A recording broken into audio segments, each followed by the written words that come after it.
आप सभी का स्वागत है टीचिंग फॉर यू चैनल पे।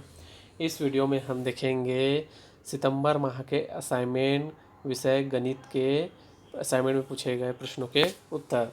यदि आप इस चैनल पे न्यू हैं तो जल्द से जल्द चैनल को सब्सक्राइब कर लीजिए, साथ ही बेल आइकन को प्रेस कर लीजिए, जिससे जो भी नया वीडियो आपके असाइनमेंट से संबंधित अपलोड किया जाता है उसका आंसर आपको जल्द से जल्द नोटिफिकेशन के जरिए प्राप्त हो सके।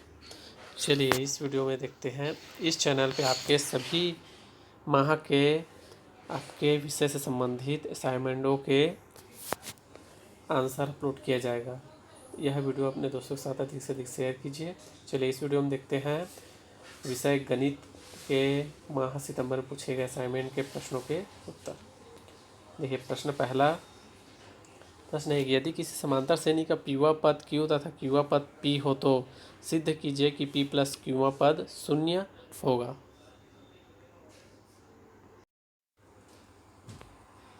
देखिए सामने प्रश्न एक का हल। मान लीजिए समांतर श्रेणी का प्रथम पद ए और समांतर डी है। यहाँ समांतर श्रेणी का प्रथम पद ए और समांतर डी मान लिए। यहाँ समांतर श्रेणी का पीवा पद क्यू। देखिए स्क्रीन पे थोड़ा सा धुंधला दिख रहा है, मगर चीज़ें आपको यहाँ पे सही मिलेगा और आपके प्रश्नों के उत्तर यहाँ पे एग्जैक्ट और सही है। थोड़ा सा स्क्रीन पे फ़ोटो अच्छा से नहीं आ पाने की वजह से थोड़ा सा धुंधला दिख रहा है। देखिए यहाँ पर श्रेणी का पीवा पद बराबर क्यू। ठीक है, तो पीवा पद का सूत्र लगा देंगे ए प्लस कोष्टक में पी माइनस वन डी बराबर क्यू। आप वीडियो को शुरू से अंत तक देखिए, मैं आपको सभी चीज़ें अच्छे से समझाऊंगा जिससे आपको उत्तर बनाने में कोई परेशानी नहीं होगी, इसलिए आपसे रिक्वेस्ट है शुरू से अंत तक ज़रूर देखें। ठीक है, पहला समीकरण नाम दिया है। फिर समांतर श्रेणी का क्यूआ पद बराबर पी बोला है, इसलिए ए धन कोष्टक में क्यू माइनस वन डी बराबर पी। ये हो गया दूसरा। समीकरण एक को समीकरण दो से घटाने पर समीकरण दो से घटाने पर लिख दीजिए। जैसे घटाने वाली इस चैनल में अध्याय 2 में मैं बताया हूँ कि कैसे दो समीकरणों को घटाना है। वह वीडियो आप वहाँ से जाकर देख सकते हैं। देखिए समीकरण एक को समीकरण दो से घटाइए। ए धन पी माइनस वन कोष्टक वन डी बराबर क्यू, और समीकरण दो को उसके नीचे लिखिए इस प्रकार। घटाने पर p माइनस वन ए घट जाएगा, बचेगा p minus one D minus Q minus one कोष्टक वन डी बराबर क्यू माइनस पी। ठीक, देखिए दोनों पदों में d कॉमन है तो d को बहिर्निश निकाल लीजिए बराबर q माइनस पी। ठीक, अंदर में माइनस वन और प्लस वन दोनों का अलग अलग साइन है तो दोनों कट जाएंगे। अंदर में बचेगा p माइनस क्यू डी बराबर q माइनस पी। डी को अपनी जगह रखिए, इधर पक्षांतर कर दीजिएगा तो q माइनस पी बटे पी माइनस क्यू बराबर। ठीक है, देखिए पद समान है मगर पद आगे पीछे है तो उसको अरेंज करने पर माइनस वाले पद को अरेंज करने पर माइनस का चिन्ह लग जाएगा और क्रम को सही से करने पर, ठीक है, पी का क्यू के जगह में चले जाने की वजह से यहाँ पे माइनस लग जाएगा। अब दोनों ऊपर नीचे समान पद हो गया तो दोनों कट जाएगा, बचेगा कटने के बाद एक, और सामने माइनस लगा तो इसलिए हो जाएगा माइनस एक। समीकरण 30 से डी का मान समीकरण एक में रखने पर, ये समीकरण एक है, यहाँ से जो डी का मान आया उसको एक में रखने पर एक का मान ये है ए प्लस कोष्टक में पी माइनस वन डी बराबर क्यू।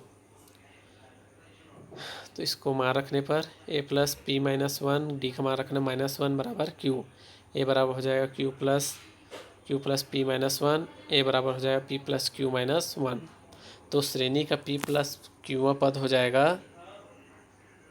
ठीक है, ए का मान आ गया P plus Q minus one और डी का मान है माइनस वन, तो श्रेणी का पी प्लस क्यूआ पद हो जाएगा ए प्लस कोष्टक में P plus Q minus one D. देखिए पी प्लस क्यू का मान इस समीकरण देखिए यहाँ पे ए बराबर P plus Q minus one है और यहाँ पे कोष्टक में P plus Q minus one है तो इसकी जगह पे रख देंगे ए। ठीक, और डी का मान है माइनस वन, उसको रख दिए। ठीक, अब माइनस वन का गुना ए से करेंगे तो जो प्लस और माइनस गुना हो जाएगा माइनस हो जाएगा, ए और ए से घटेगा तो क्या हो जाएगा जीरो आएगा। इस प्रकार सिद्ध हुआ। प्रश्न में पूछा गया है श्रेणी के पी प्लस क्यूआ पद का मान जीरो सिद्ध कीजिएगा, तो सिद्ध हो गया, जीरो आया। ठीक, ये हो गया आपके प्रश्न पहले का उत्तर।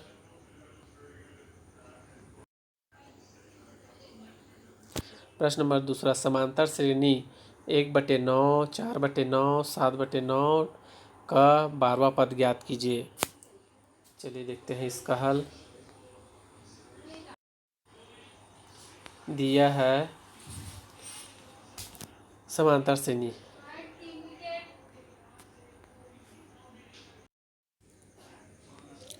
दिया है समांतर श्रेणी 1/9, 4/9, 7/9। तो यहाँ प्रथम पद हो जाएगा, पहला जो पद है उसको ए मान लिए, प्रथम पद 1/9 सर्वांतर हो जाएगा, द्वितीय पद में से प्रथम पद को घटा देने पर सर्वांतर डी का माना जाएगा। तो 4/9 में से 1/9 को घटाए तो घटाने पर क्या हो जाएगा, दोनों का हर समान है तो उसका लघुत्तम आ जाएगा 9। फिर ऊपर वाले पद घट जाएंगे, 4 में से 1 घटा तो आ जाएगा 3/9, 3/9 को सरल करेंगे तो आएगा 1/3। इस प्रकार आया सर्वांतर डी का मान 1/3। तब श्रेणी का 12वां पद हो जाएगा टी बराबर 1 धन n-1 कोष्टक बंद डी। ये सूत्र हुआ। जो मान प्राप्त है उसको यहाँ पे रख दीजिए। ए का मान है 1/9 प्लस कोष्टक में 12 - 1 गुणित 1/3, 1/9 धन 11 गुणित 1/3। इसको सरल कीजिएगा तो आ जाएगा 1/9 धन 11/3। इसको फिर हल कीजिएगा तो आ जाएगा 9। ठीक, लघु 9 और 3 का लघुत्तम 9 और सरल कीजिएगा तो 1 धन 33 बराबर 34/9। इसलिए आया 12वां पद 34/9। अब देखते हैं प्रश्न नंबर तीसरा। यह है आपके प्रश्न नंबर तीसरा। यदि 3 धन x अनुपात 5 धन x अनुपात 8 धन x हो तो x का मान ज्ञात कीजिए। ठीक है, इसका मध्य पद 5 धन x है, इसको दो तोड़ देंगे समानुपात वाला सिद्धांत से। चलिए देखते हैं इसका प्रश्न तीसरा का हल। दिया है कोष्टक में 3 धन x अनुपात 5 धन x अनुपात 8 धन x। तो मान लीजिए इस दिए हुए अनुपातों का मध्य अनुपात 5 धन x है, तो 5 धन x को दोनों प्रथम पद और तृतीय पद के साथ अनुपात में ले लेते हैं, बीच में समानुपात लगा देते हैं। तो इस प्रकार हो जाएगा कोष्टक में 3 धन x अनुपात 5 धन x समानुपात 5 धन x अनुपात 8 धन x। अब इसको बटे के रूप में लिखिए। 3 धन x बटे 5 धन x बराबर 5 धन x बटे 8 धन x। ठीक है, इसको इस प्रकार लिखिए और सरल कीजिए। दो कोष्टकों में लेकर तिर्यक गुना करने के बाद इस प्रकार उसको गुना करते हुए चलिए।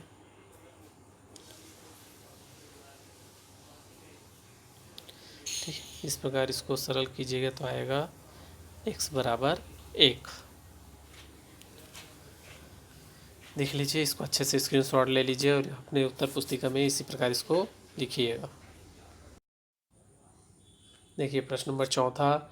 18 और 6 का तृतीय अनुपात ज्ञात कीजिए। बहुत इंपॉर्टेंट है, आपके प्रश्न आपको फाइनल एग्जाम में भी 2 नंबर का पूछ सकता है। इसको किस प्रकार बनाना है। हल चौथे प्रश्न का हल। 18 और 6 का तृतीय अनुपात x है। मान लो 18 और 6 का तृतीय अनुपात मान लो x है, तब 18:6:x। ठीक, तो तृतीय अनुपात मान लिए x, तो 6 हो जाएगा इसका मध्य अनुपात। तो मध्य अनुपात को क्या करते हैं, प्रथम पद और तृतीय पद के साथ अनुपात में ले लेते हैं। इस प्रकार देखिए 18:6 समानुपात 6 अनुपात x, और प्रथम 2 पद का बटे और लास्ट 2 पद का बटे। इस प्रकार लिखिए, समानुपात को बराबर का चिन्ह लगा लीजिए। 18/6 तिर्यक गुणक कर दीजिए। ठीक, तो 18 गुना 1 से मतलब 18x, 6 का गुना 6 से 6 का 36। 18x बराबर आएगा जाएगा 36, x बराबर हो जाएगा 36/18। तो x का मान हो गया 2। इस प्रकार तृतीय अनुपात आया 2। प्रश्न नंबर 5वां। यदि PA बराबर PB तो हो तथा बिंदु A तथा B की निर्देशांक क्रमशः 2, 0 तथा -2, 4 हो और बिंदु P y अक्ष पर स्थित हो, तब बिंदु P के निर्देशांक ज्ञात कीजिए।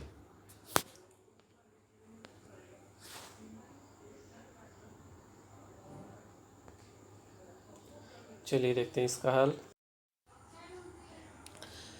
हल 5। हम जानते हैं y अक्ष पर स्थित कोई बिंदु 0y होता है, मतलब वहाँ पे x का मान 0 होता है, के रूप का होता है। अतः मान लीजिए बिंदु P 0y बिंदुओं A और B से समदूरस्थ है। तब दिया है आपको प्रश्न में PA बराबर PB दिया है। ठीक, तो इस प्रकार पी ए का दूरी इस प्रकार लिखिएगा, कोष्टक में 2 माइनस 0 पूरे घात 2 प्लस कोष्टक में 0 माइनस वाई के घात 2 बराबर कोष्टक में -2 माइनस 0 के घात 2 प्लस 4 माइनस वाई पूरे घात 2। इसको सरल कीजिएगा। देखिए पहले वाले पद में 2 बस है, 2 और 0 का 2 होता है, तो उसका 2 का घात 2 मतलब 4, 0 और आई माइनस वाई, तो वाई का घात हो जाएगा 2 बराबर इस साइड बराबर इस पार 2 का घात 2 मतलब 4, और ये 4 माइनस वाई, इसको सूत्र लगा दीजिएगा, प्रथम पद का वर्ग फिर द्वितीय पद का वर्ग फिर दोनों का गुणा 2 से इस प्रकार आएगा। इस प्रकार सरल कीजिएगा। इस प्रकार सरल करने के बाद आएगा y का मान 2। अतः अभीष्ट बिंदु y का मान 2 आ गया। x का मान कुछ नहीं है तो x मान को 0 लिखिए, तो बिंदु आया कोष्टक में 0 2, क्योंकि y अक्ष पे x का मान 0 होता है। ठीक, इस प्रकार हल कीजिएगा। प्रश्न नंबर 6, एक रेखा बिंदु 7 9 तथा 5 3 से होकर जाती है, तो उस रेखा की प्रवणता ज्ञात कीजिए। प्रश्न है, एक रेखा बिंदु 7 9 तथा 5 3 से होकर जाती है, तो उस रेखा की प्रवणता ज्ञात कीजिए। प्रश्न नंबर 6वां इसका हल है। प्रश्न 6वां का हल है, दिया है बिंदु 7 9 और 5 3, तब रेखा की प्रवणता का सूत्र होता है y2 माइनस y1 बटे x2 माइनस x1। देखिए जो दो बिंदु दिया है 7 और 9, तो जो 7 है वो x1 का मान हो गया और 9 हो गया y1 का मान, और दूसरा बिंदु दिया है 5 3, तो 5 हो गया x2, 3 हो गया y2।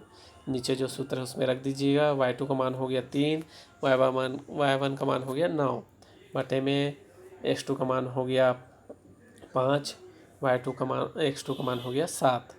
इसको सरल कीजिएगा तो आएगा -6/2, माइनस माइनस ऊपर नीचे है तो कट जाएगा, 2 से 6 को भाग दोगे तो आएगा 3, मतलब 3/1 प्रवणता हो जाएगा, 3/1 मतलब 3। प्रश्न 6 का हल है प्रवणता 3। प्रश्न नंबर 7, x के विभिन्न मानों के लिए x घात 2 का मान ज्ञात करें।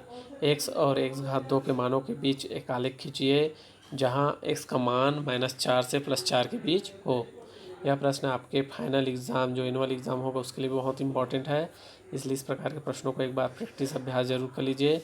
और ये 5 नंबर का आपके पेपर में आता है। इस प्रश्नों को आपको ग्राफ पेपर में बनाना है। आपके प्रैक्टिकल कॉपी के पीछे में देखिएगा, पीछे में ग्राफ पेपर दिया रहता है 2 पेज, उसमें से एक पेज निकाल लीजिए, उसी में इसको बनाइएगा। इसका उत्तर इस प्रकार बनाइएगा। देखिए प्रश्न 7वें को अपने कॉपी ग्राफ पेपर में प्रैक्टिकल कॉपी पीछे में 2 पेज दिया है उसमें इस प्रकार बनाइएगा। x के विभिन्न मानों के लिए x घात 2 के मान -4 से +4 के बीच लेना है। जैसे यहाँ पे एक टेबल बना लीजिए, यहाँ पे x के लीजिए, नीचे पे x घात 2, x के विभिन्न मान -4 से +4 के बीच ले रहे हैं। तो जैसे हम ले लेते हैं -2, तो -2 लेते हैं तो x, तो x घात 2 क्या हो जाएगा ये 4। ठीक है, x का जो मान है उसको 2 बार गुना कर देंगे, मतलब x का वर्ग, तो -2 का वर्ग होता है 4। -1 लेते हैं अगर x का मान तो x का घात 2 हो जाएगा 1, 0 लेते हैं तो 0 होगा। x का मान अगर 1 लेते हैं तो x घात 2 का मान भी 1 होगा। x का मान अगर 2 लेते हैं तो x घात 2 बराबर 4 हो जाएगा। x का मान अगर 3 लेते हैं तो x घात 2 का मान हो जाएगा 9। x का मान अगर 4 लेते हैं तो x घात हो जाएगा, x घात 2 का मान हो जाएगा 16। इस प्रकार एक मान आप प्राप्त कर लीजिए और आपके ग्राफ पेपर में इस प्रकार उसको ग्राफ बना दीजिए। पहले स्केल माप ले लीजिए। स्केल माप में 2 नंबर रहता है। अगर आप स्केल माप वहाँ पे प्रदर्शित नहीं करते हैं आपके ग्राफ पेपर में, इस प्रकार जैसे दिख रहा है एक्स अक्ष एक बड़ा खाना मान लीजिए 1 सेंटीमीटर, वाई अक्ष एक बड़ा खाना मान लीजिए 2 सेंटीमीटर। इस प्रकार आपको आपके ग्राफ पेपर में प्रदर्शित करना है। जैसा ये ग्राफ दिख रहा है, जैसे 1 के लिए देखिए, यहाँ पे देखिए 0 के बाद +1 है, 1 का मान जैसे 1 ले रहे हैं तो x घात 2 का मान भी 1 आ रहा है। देखिए 2 का अगर x का मान 2 ले रहे हैं तो y का मान 4 आ रहा है। तो x का मान सेंटीमीटर 2 ले रहा हूँ तो मेरे को x घात 2 वाले में 4 वाले से मिलाना है। x का मान 2 वाले लाइन को x घात 2 जो है वहाँ पे उसका मान जो 4 है उसी वाले लाइन से मिलाना है। इसी प्रकार अगर x घात 3 लेता हूँ, x बराबर 3 लेता हूँ तो x घात 2 का मान जो 9 है तो उसी वाले लाइन से दोनों को मैच करेगा। तो इस प्रकार 3 बिंदु मिलेगा। देखिए आपको मैं यहाँ पे कोष्टक में लगा दिखाया हूँ। इस 3 बिंदु जो मिलेगा उसको जीरो से मिलाते हुए इस प्रकार इसको ग्राफ बना दीजिए। तो इस प्रकार आपको परवलयकार मिलेगा। ठीक है, इस प्रकार से ग्राफ आपको आपके कॉपी में बनाना है, ग्राफ पेपर अटैच करके। ये बहुत सरल होता है, बहुत सिंपल होता है। 1-2 बार बनाओगे तो आपसे बन जाएगा। इसे 5 नंबर आपको अच्छे से बनाओगे तो ज़रूर मिलेगा, एक भी नंबर इसमें नहीं कटता है। ठीक है, यह वीडियो अपने दोस्तों के साथ अधिक से अधिक शेयर कीजिए, जिससे वो लोग भी यह वीडियो देखकर अपना असाइनमेंट अच्छे से बना पाए। यदि आप यह चैनल सब्सक्राइब नहीं किए हैं तो जल्द से जल्द चैनल सब्सक्राइब कर लीजिए। इस चैनल में आपको आपके विज्ञान, इंग्लिश और सभी विषयों के असाइनमेंट का आंसर मिल जाएगा। चलिए दोस्तों, इस वीडियो में फ़िलहाल यहीं तक। आप सभी का बहुत बहुत धन्यवाद।